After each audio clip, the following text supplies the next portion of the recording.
Bagaimana harus aku tanamkan rindu ini terkala tiada lagi cinta yang tersisa.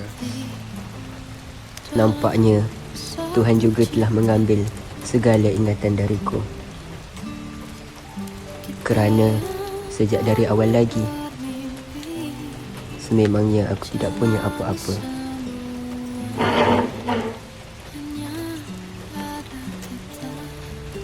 Hari ini pun aku tetap tak balik.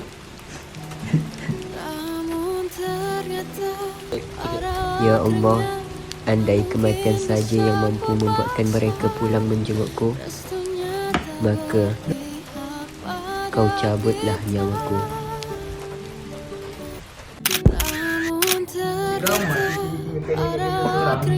Dah ada demensia. Apa nak jadi lah dengan budak sekarang? Orang tua dah mati baru tahu nak balik.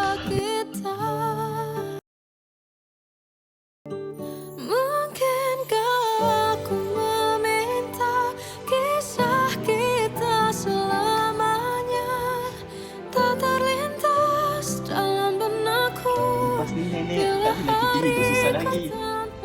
Zakat ni lah yang dapat bantu nenek besarkan kami semua. Dengan bantuan ni, kita ada nasi untuk makan, bumbung untuk teduh. Bila kamu dah berjaya nanti, masa kamu pula untuk bantu orang susah.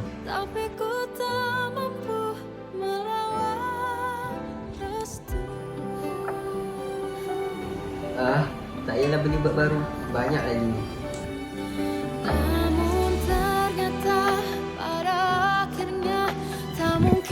Mengapa aku yang masih terperangkap dalam hentinya waktu, sedang tanganku sendiri yang meragut rindu.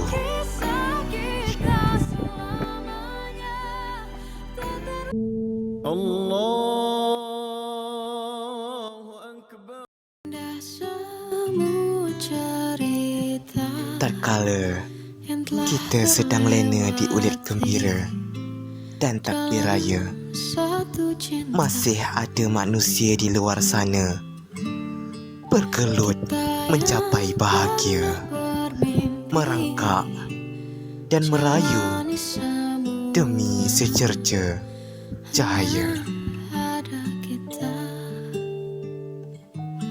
Namun ternyata pada